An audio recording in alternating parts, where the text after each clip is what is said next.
nós vamos tratar do tema comunicação. Sua família pode ser melhor na comunicação. E para entender melhor e organizar os compartimentos da nossa mente, a reflexão ela está estruturada nos níveis de comunicação, nos tipos, ou seja, na forma de comunicação e no teor, no conteúdo da comunicação.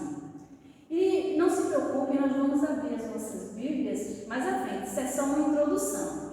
E a nossa era é marcada pela disfuncionalidade familiar, ou seja, o mau funcionamento da família. A célula mãe da sociedade está em crise. E uma das causas, uma das razões dessa crise, dessa disfuncionalidade, é o distanciamento e isolamento dos membros da família.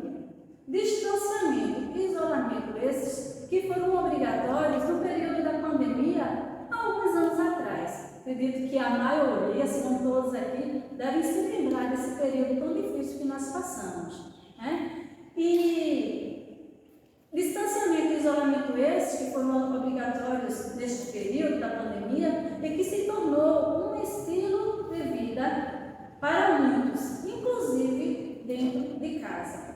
E esse distanciamento e isolamento, de fato, eu não sei bem se é a causa, seja a origem, ou o resultado, a consequência, fruto da falta de comunicação. Sendo que essa questão, distanciamento, isolamento e como falta de comunicação está tudo tão intrínseco, tão ligado. O fato é que a falta de comunicação cria um muro, um obstáculo chamado desconhecimento. Isto é, já não conhecemos mais as pessoas da nossa família, já não conhecemos mais as pessoas com quem nós convivemos. Contudo, famílias saudáveis, famílias equilibradas e principalmente famílias cristãs devem desenvolver o hábito da comunicação. Sabendo que esse elemento, a comunicação, fortalece laços, promove conhecimento mútuo e estreita as relações. E em plena era da comunicação, o grande desafio é se comunicar. E nós vamos, primeiramente, ainda a título de introdução, ver os níveis da comunicação. E nós vamos iniciar pelo nível 4 da comunicação. O nível 4 é uma comunicação superficial. As pessoas, elas, neste nível, não são transparentes e geralmente usam máscaras. No nível 4, as pessoas não se deixam conhecer. O máximo que fazem no nível 4 de comunicação é a troca de expressões como bom dia, boa tarde, boa noite, como você vai, será que vai chover hoje? Mas tudo muito superficial. E, em muitos casos, a resposta é monossílaba. Sim, não, é, tá. E quando os membros da família estão neste nível de comunicação, nível 4, há um distanciamento alarmante, gigantesco no grupo familiar. É um total desconhecimento. Mas o nível 3 de comunicação, neste nível, a comunicação ela também é bastante limitada. A família que está neste nível de comunicação ainda não se conhece. Não falam de assuntos pessoais, de assuntos próprios, comuns à família. Geralmente o assunto envolve pessoas fora do ciclo familiar, porque eles estão sempre falando, aquele grupo familiar está sempre falando dos assuntos alheios. O assunto geralmente é: você sabe o que aconteceu com fulano? Você sabe o que Beltrano disse? Você sabe o que Cicrano fez? Neste nível 3, os membros da família ainda não se deixam conhecer, porque geralmente sabem mais da vida dos outros de fora fazem parte da família. Mas vamos agora para o nível 2 de comunicação. Esse é o início de uma comunicação mais saudável, de uma comunicação real. No nível 2, as pessoas relatam suas ideias, pensamentos e sentimentos, mas ainda de forma limitada, cautelosa, com restrições. Por quê? Porque existe um temor, receio, vergonha, insegurança de não ser compreendido ao expressar as verdades que o outro da família ainda não está pronto para receber. E aí fica tudo muito ainda, com muito cuidado, com muito receio, porque o outro ainda não tem maturidade para ouvir as verdades claras, abertas, que muitas vezes um dos membros precisaria falar ou deveria até falar. Aí ainda é um nível 2, é um nível bom de comunicação, mas ainda há restrições, cautela, cuidado, não há ainda uma total transparência, porque seria necessário que houvesse uma maturidade de todos os membros da família. E quando não há essa maturidade completa, aí aquele que é mais maduro não pode realmente abrir plenamente aquilo que precisaria falar. No nível 1 de comunicação, aqui é uma comunicação que se baseia na honestidade plena. É difícil, é muito difícil chegar a este nível, pois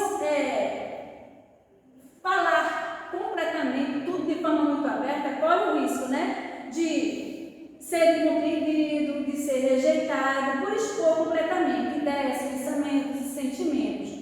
Contudo, numa relação de maturidade, isso de uma forma geral, aí sim busca-se compreender o outro, ainda que as verdades ditas não correspondam às suas expectativas, mas nessa relação de maturidade, nesse nível de maturidade, essa comunicação no nível 1, ele é bem aceita. Por quê? Porque vai entender, compreender o que o outro tem para dizer, está sentindo, está expressando, ainda que não corresponda às minhas expectativas e até que nem concorde, mas eu vou ouvir e a gente vai poder dialogar de boa. Mas passados os níveis da comunicação, nível 4, 3, 2, 1, a gente vai agora para os tipos de comunicação.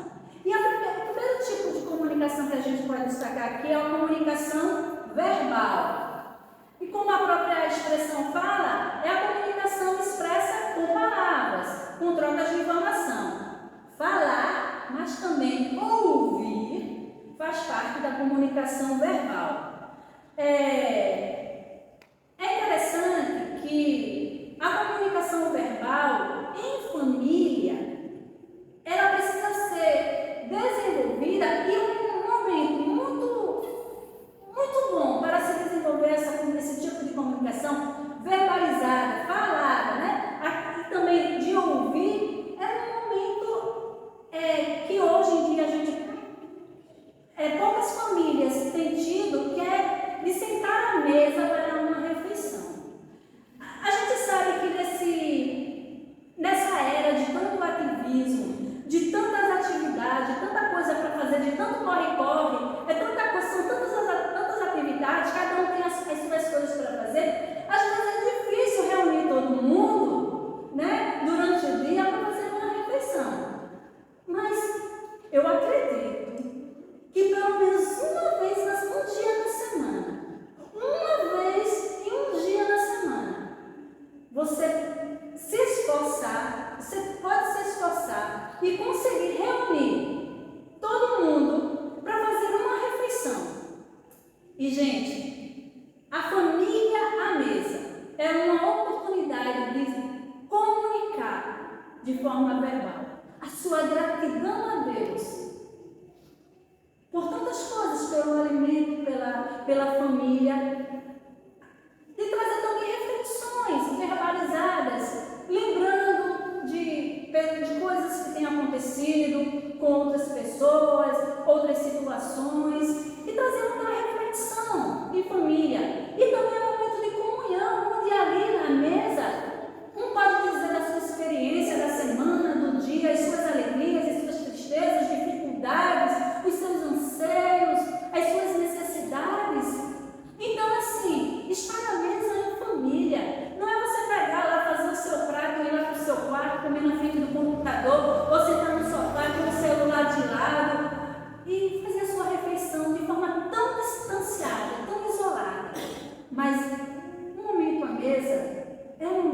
bem desenvolver esse tipo de comunicação. Aí você diz assim, mas só tem eu de crente lá em casa, fica difícil, irmão, de reunir.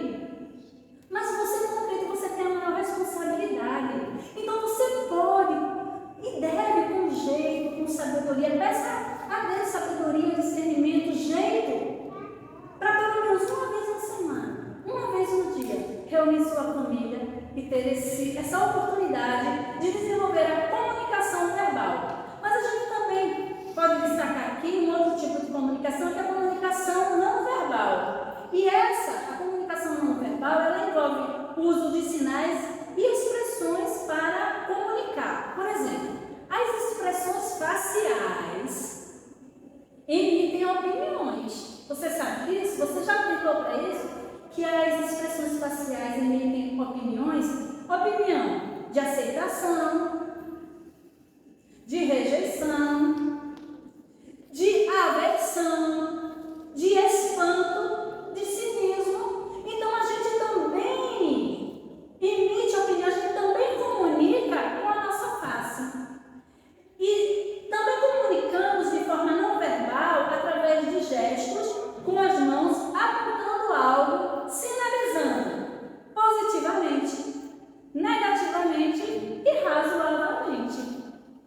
Expressamos também com as nossas mãos, sinalizamos desprezo, né? Então, assim, a comunicação não verbal, ela pode alegrar, mas também tomem cuidado, que ela pode também machucar mais que palavras.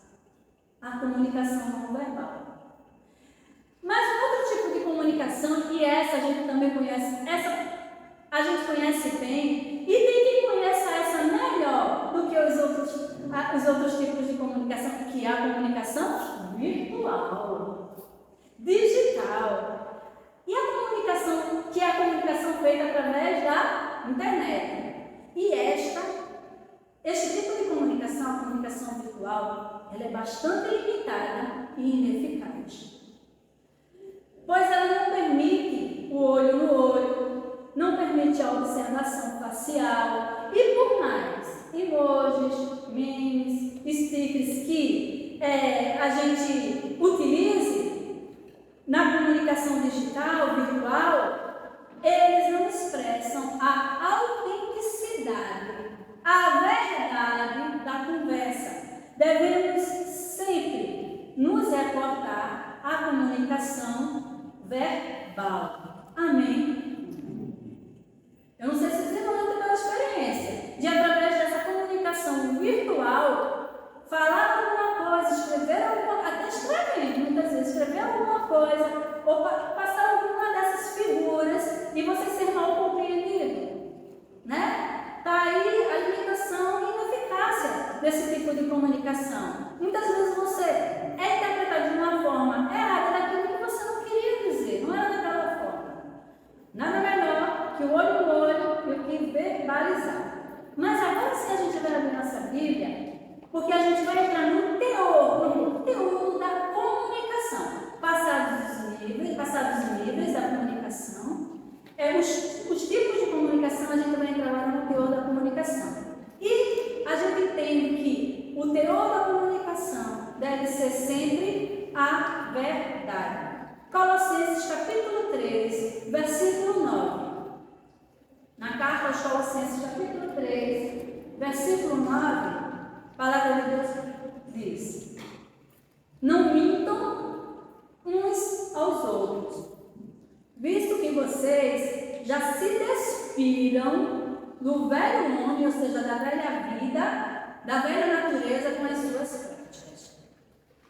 E aqui o apóstolo Paulo, inspirado por Deus, ele fala: não mintam uns aos outros. Por quê? Porque vocês já se despiram. Ele aqui está falando para crentes, crentes em Jesus. Porque vocês já se despiram da velha natureza, do velho homem, da velha vida, com as suas práticas.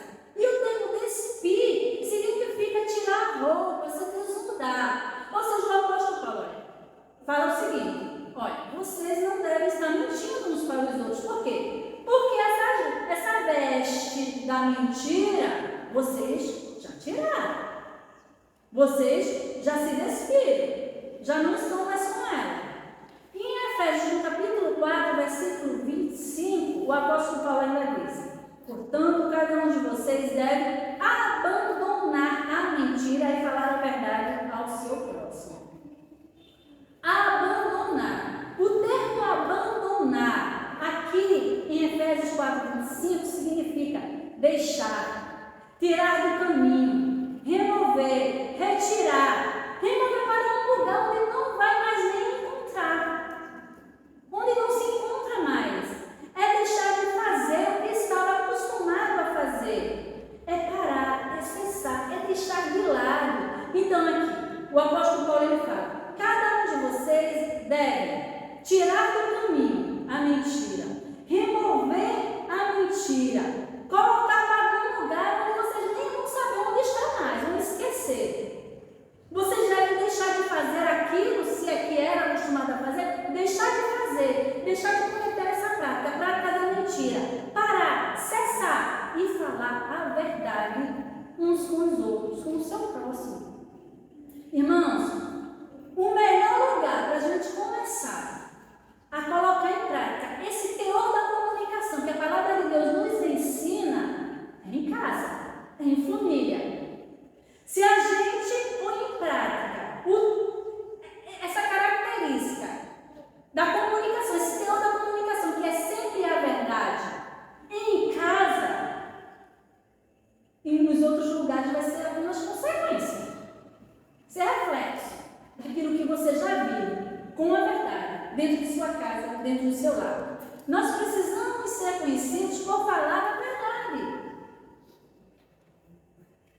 E assim nós teremos credibilidade, ganharemos confiança das pessoas. Uma pessoa que não fala a verdade, ela não tem a confiança das pessoas.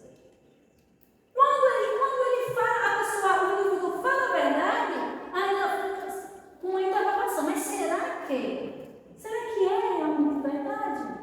Então, se a gente fala sempre a verdade, nós somos pessoas que serão sempre acreditadas. Né? Conhecidos por fulano disse, não disse, fulano disse, fulano, mas fulano disse.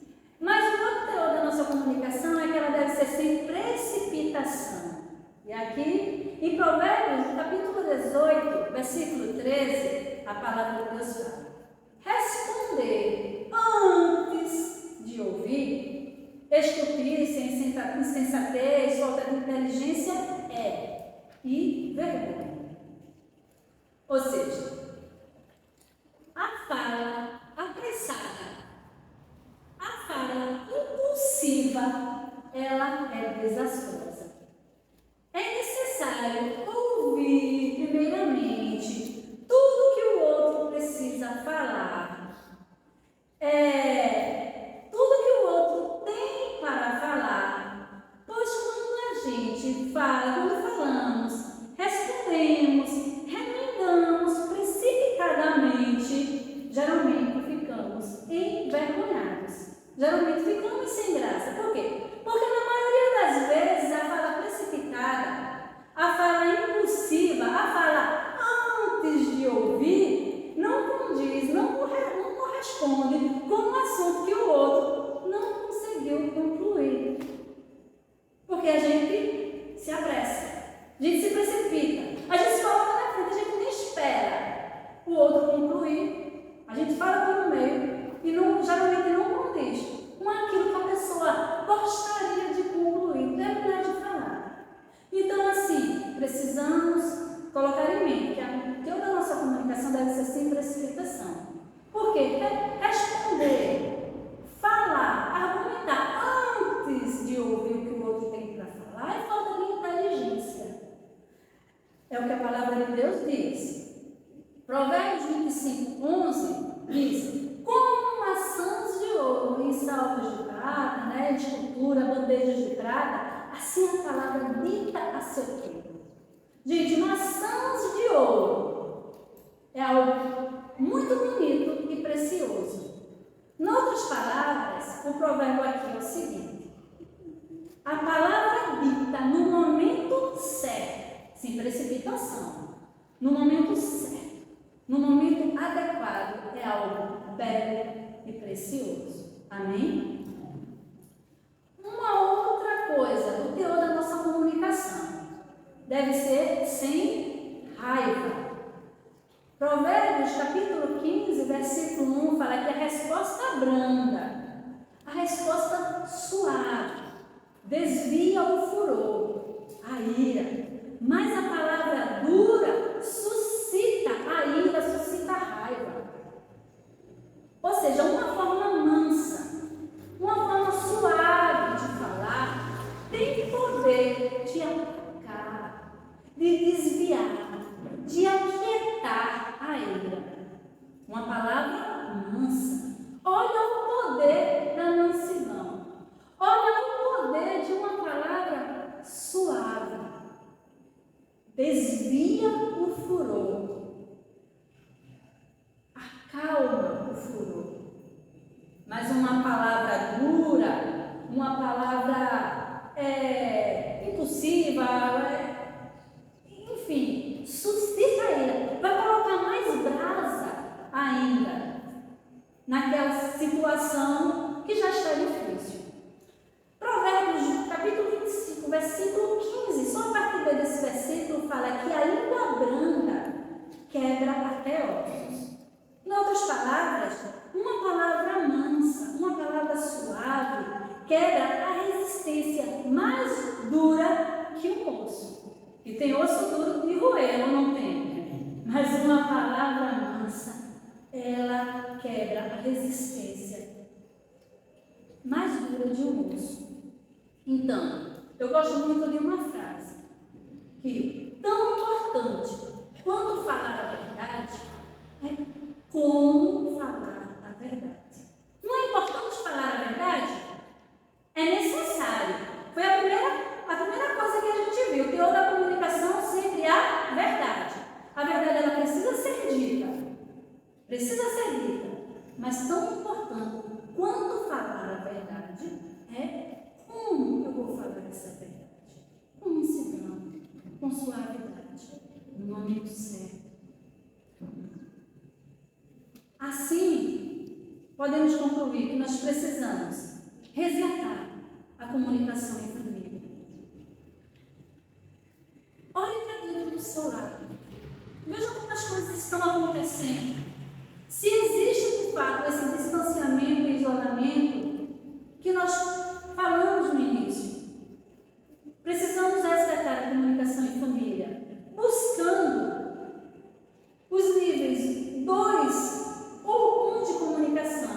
Lembrando que para chegar no nível 1 de comunicação é necessário a maturidade de todo o grupo familiar. E se você entende que ainda não tem essa maturidade plena em família, você chegar no nível 2, né, entendendo que o outro ainda não está preparado para ouvir todos os seus pensamentos, todas as suas ideias e todos os seus sentimentos, você não vai deixar de falar a verdade, mas vai esperar o momento certo para falar com sabedoria. Vai pedindo a Deus sabedoria, discernimento e a ocasião certa de expressar. Lembrando que o nível 2 já é um bom nível, não significa que existem mentiras, não é para ter mentira, né? Você apenas omite certas coisas que o outro não está preparado ainda para ouvir, mas o nível 1 é um nível ideal, mas para isso acontecer precisa de uma maturidade de toda a família. E o tipo de comunicação que nós precisamos desenvolver é a comunicação verbal. Lembrando que nós, como seres humanos, né, como pessoas, a gente vai estar sempre comunicando de forma não verbal, com a face. A gente vai comunicar. A gente vai comunicar aceitação, rejeição, né? A gente vai comunicar com os nossos gestos, né? Positivo, negativo, razoavelmente. Enfim, a gente vai estar comunicando. Lembrando também que esse tipo de comunicação não verbal pode machucar mais que palavras. Às vezes um olhar machuca mais que palavras. E a comunicação virtual que faz parte do nosso evoluir, tirar, erradicar das nossas vidas, faz parte, mas precisamos resgatar, desenvolver a comunicação, principalmente a comunicação verbal, falar, verbalizar e também ouvir, porque a gente também, nós somos potenciais tagarellas. A gente, se for dada a oportunidade para a gente fala, mas a comunicação verbal também é importante ouvir. E a palavra de Deus fala lá em Tiago, prontos para ouvir, tardios para falar. Precisamos dessa prontidão de ouvir, porque ouvir às vezes é difícil, né? Mas precisamos desenvolver o hábito também de ouvir e ter sabedoria para falar. Devemos verbalizar, falar e ouvir. E o teor da comunicação em família deve ser esse que nós falamos por último. Sempre a verdade, sem precipitação e sem raiva. E sua família, ela pode ser melhor na comunicação, se esses princípios aprendidos hoje forem colocados em prática. Amém?